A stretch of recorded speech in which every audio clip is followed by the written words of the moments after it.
कोई कोड़ी हो जाए, कोड़, किसी को जुजाम हो जाए, कोई नाबीना हो जाए, अंधा हो जाए, तो लोग उसके बारे में मजहबी महफिलों में भी डिस्कस करते हैं कि उसको उसके किए की सजा मिल रही है। अल्लाह से माफी मांगो ना। अस्सलाम वालेकुम नाज़रीन। चलिए नाज़रीन, आज हम आपको एक अल्लाह के बहुत बड़े वली की दरगाह की ज़ियारत कराने वाले हैं, जो कि मोहम्मद शाह बड़े वाले बाबा के नाम से मशहूर है।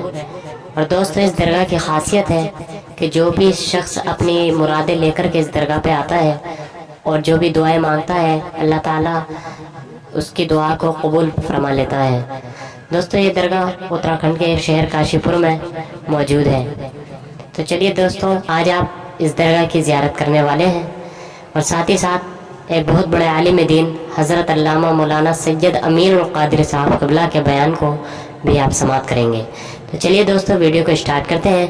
दोस्तों, वीडियो पूरी ज़रूर देखें और वीडियो पसंद आए तो कमेंट ज़रूर करें और साथ ही साथ वीडियो को लाइक एंड चैनल को सब्सक्राइब ज़रूर करें। कहा करो, उसकी वजह यह है, अगर वो मोमिन है, अगर वो मोमिन है और कोड़ी हो गया, जुजामी हो गया, है मुसलमान, तो अल्लाह तबारक व ताला उन लोगों को उस वक्त जन्नत में दाखिल फरमाएगा। अभी तक लोग कब्रों से कुछ उठे होंगे, कुछ उठने वाले होंगे, उससे पहले अल्लाह उनको जन्नत में दाखिल फरमाएगा। मैं अभी हदीस पढ़ूंगा उस पर आपके सामने। इसलिए किसी मुसलमान की तकलीफ पर कोई डिस्कस ना किया करें, किसी मुसलमान की मुसीबत पर कोई, कुछ लोग नाबीना होने पर भी कोई अंधा हो गया, अच्छा था अंधा हो गया, उस पर मजाक उड़ाते हैं। मजहबी हल्कों में बाज़ाब्ता स्टेजों पर मजाक उड़ाया गया उन बुजुर्गों का जिनको आखिरी उम्र में लंबी उम्र होने की वजह से या ज़ौफ होने की वजह से आंखों की बीनाई चली गई थी। क्या क्या उनको नाम दिए गए, हालांकि लोग ये भूल गए कि हिब्रुल उम्मा, रईसुल मुफस्सिरीन सैयदना अब्दुल्ला इब्ने अब्बास रदी अल्लाह ताला भी आखिरी उम्र में नाबीना हो गए थे। लोग कहते हैं अपने किए की सजा भुगत रहे, मैं कहता हूं इब्ने अब्बास ने क्या किया था। हजरत जाबिर इब्ने अब्दुल्ला अंसारी, जिनके घर हुजूर अलैहिस्सलाम की दावत मशहूर है, आखिरी उम्र में वो नाबीना हो गए थे। कई सहाबा के नाम लिए जा सकते हैं जो आखिरी उम्र में नाबीना हो गए थे। लेकिन यहां तो बस इल्म नहीं है, बल्कि अगर कुछ पढ़ा, हमने कुछ पढ़ भी लिया है, तो हमारे इल्म पर हमारी जिहालत गालिब आती है। किसी भी मुसलमान और मोमिन को तकलीफ में देखो, हमने कोई उस पर डिस्कस नहीं करना, बस ये दुआ करना अल्लाह इसकी मुश्किल आसान कर दे और हमें इस मुसीबत से बचा ले। जो लोग नाबीना हो जाए और मुसलमान है, जो नाबीना हो जाए मुसलमान है, या पैदाइशी नाबीना हो या बाद में अंधे हो जाए बुढ़ापे की वजह से या किसी मर्ज की वजह से, किसी तकलीफ की वजह से, उनके लिए बशारत यह है कि औरों के लिए अल्लाह तबारक व ताला कभी कभी तजल्ली फरमाएगा, यानी कभी कभी पर्दे उठा करके उनको अपना दीदार कराएगा। लेकिन जो नाबीना हो गए थे, अल्लाह फरमाएगा मैंने तुमसे आंखें छीन ली थी और तुमने उस पर सब्र किया था, अब जब तक तुम चाहते रहोगे मैं तुम्हें दीदार अता करता रहूंगा। जब तक चाहते रहोगे मैं तुम्हें दीदार अता, मगर शर्त यह है कि वो सब्र करें। देखो, मुसीबत आए तो सब्र शर्त है। मुसीबत, जो मुसीबत में वाहवेला करे नाकाम है, मुसीबत में शिकवा करे नाकाम है, मुसीबत में शिकायत करे नाकाम है, लेकिन जो सब्र करे, सब्र असल चीज है। सब्र, सारे इनामात उस वक्त मिलेंगे जब वो सब्र करे। आका अलैहिस्सलाम ने फरमाया सबसे ज्यादा मुसीबत नबियों पर आती है, फिर जो नबियों से करीब होते हैं उन पर आती है, फिर जो उनसे करीब होते हैं उन पर आती है। यानी मुसीबतें हैं किसके लिए? बल्कि एक हदीस पाक ये भी है, अल्लाह के रसूल अलैहिस्सलाम वुजू कर रहे थे, यहां पर थोड़ा इश्क रसूल का बाब भी खुलेगा, वाह होगा, इश्क रसूल का बाब भी वाह होगा, और हम देखेंगे कि हम में कौन आशिक रसूल है। हुजूर अलैहिस्सलाम वुजू फरमा रहे थे और पानी हुजूर अलैहिस्सलाम के वुजू का ढलान की तरफ बह रहा था, वुजू का पानी ढलान की तरफ बह रहा था। एक सहाबी थे वहां मौजूद, उन्होंने अर्ज किया, या रसूल अल्लाह सल्लल्लाहु अलैहि वसल्लम, मैं आपसे इश्क करता हूं। मोहब्बत करता हूं आपसे। हुजूर ने फरमाया सल्लल्लाहु अलैहि वसल्लम, क्या कहा तुमने? हुजूर मैं आपसे इश्क करता हूं। करीम आका जिसके कान लाले करामत है, दूर और नजदीक के सुनने वाले वो कान लाले करामत पे लाखों सलाम। हुजूर अलैहिस्सलाम ने तीसरी बार पूछा, क्या कहा तुमने? हुजूर मैं आपसे इश्क करता हूं। आका फरमाते हैं, तो अगर तू वाकई मुझसे इश्क करता है तो मुसीबत और आजमाइशों के लिए तैयार हो जा, क्योंकि जो हमसे इश्क करता है अल्लाह उस पर मुसीबतों के दरवाजे खोल देता है, अल्लाह उस पर तकलीफों के दरवाजे खोल देता है। हमसे मोहब्बत करने वालों पर आजमाइश और मुसीबतों के दरवाजे इतनी तेजी से खुलते हैं और मुसीबतें उसके पास इतनी तेजी से भाग कर आती है, जैसे ये वुजू का पानी तेजी से ढलान की तरफ गिर रहा है, वैसे मुसीबतें तेजी से उसके पास आती है। अब आप मुझे बताएं, जब हम आशिक ही बने हैं, जब हमने इश्क का दावा ही किया है, तो फिर हम मुसीबतों से घबराते क्यों हैं? हम बलाओं से घबराते क्यों हैं? इसलिए कि मुसीबतें तो आशिकों के लिए है, मुसीबतें तो महबूब से मोहब्बत करने वालों के लिए। आप देखें, जिसको हम मुश्किल कुशा कहते हैं, पूरी जिंदगी मुश्किल में गुजरी, जिसको इब्ने मुश्किल कुशा कहते हैं, ए दिल बगीर दामने सुल्तान औलिया यानी हुसैन इब्ने अली जाने औलिया, फिर उनकी मुसीबतें देख ले, फिर सैयदा ज़ैनब पाक की मुसीबतें देख ले, फिर जनाब गाजी अब्बास की मुसीबतें देख ले, फिर इसी तरीके से औना मोहम्मद की मुसीबतें देख ले, फिर सैयदा सुकैना की मुसीबतें देख ले, इसी तरीके से जो है अल्लाहु अकबर सैयदा बीबी पाक सैयदा फातिमा ज़हरा की उनकी खुद की मुसीबतें देख ले। हमारे बुजुर्गों ने फरमाया 40 रातें किसी पर ऐसे गुजर जाए, 40 रातें किसी पर ऐसे गुजर जाए कि उस पर कोई मुसीबत ना आए, वो अपने ईमान की खैर मनाए,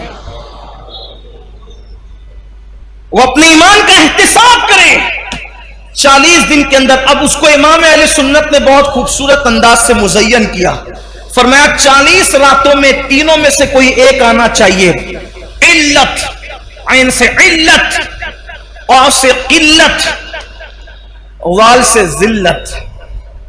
इल्लत, किल्लत, जिल्लत, 40 रातों में से एक मकाम ऐसा आना चाहिए कोई एक रात में। इल्लत, या तो बीमार पड़ जाए, सर दर्दी हो या बुखार आ जाए,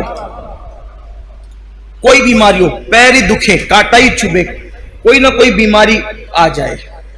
अगर बीमारी ना आए, किल्लत, पैसे खत्म हो जाए, 40 रातों में कभी कोई डब्बा भी बच जाए कि हम भी खाली हो गए, तो मुश्किल भी आए कि यार कुछ लाना भी है, जेब भी खाली है।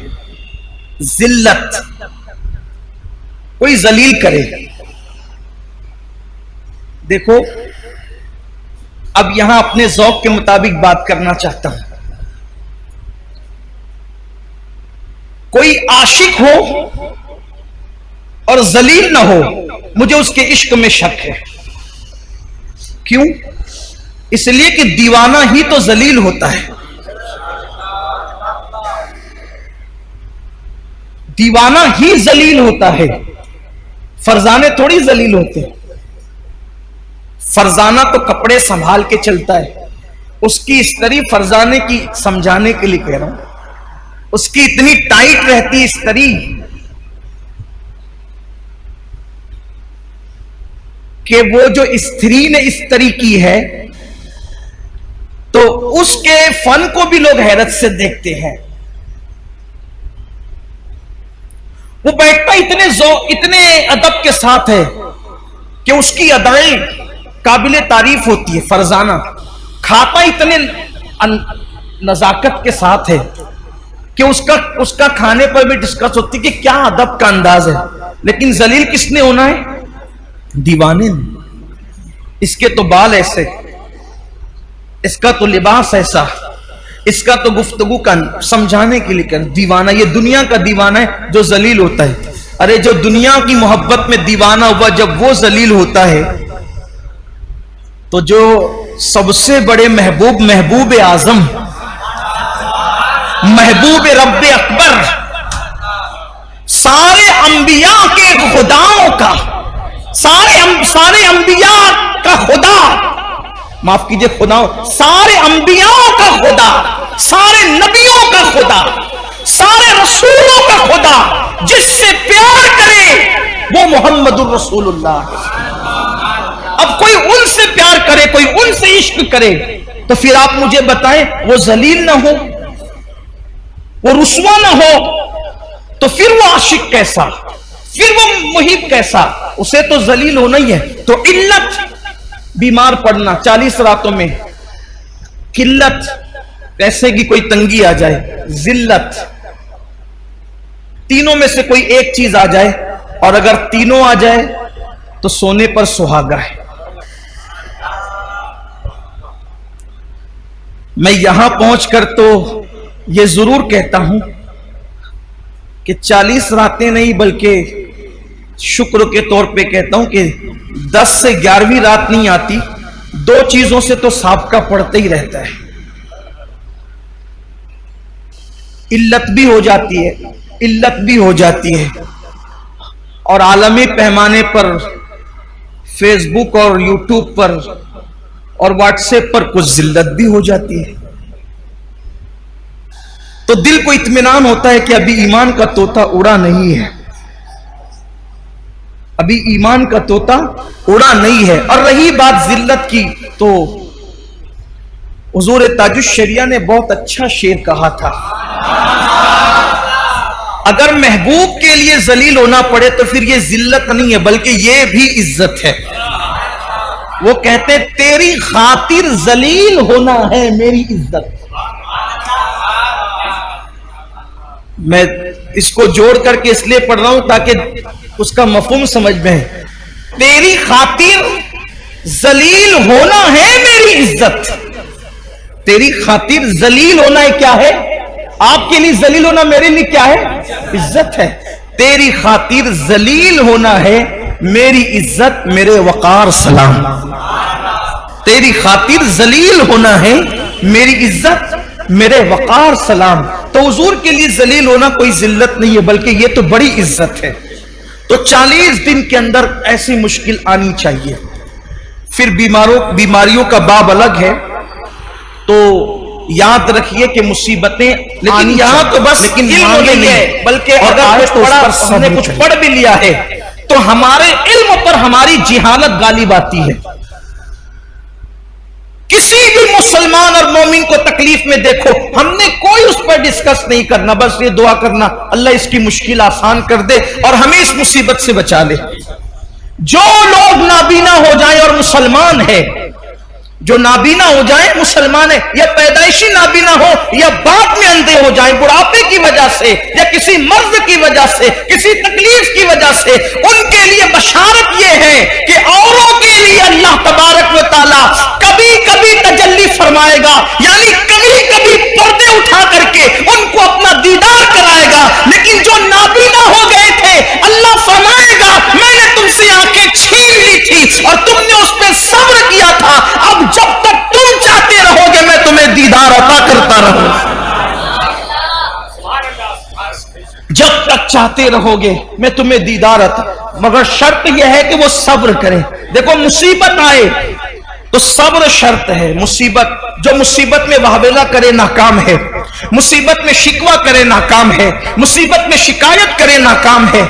लेकिन जो सब्र करे, सब्र असल चीज है। सब्र, सारे इनामात उस वक्त मिलेंगे जब वो सब्र करे।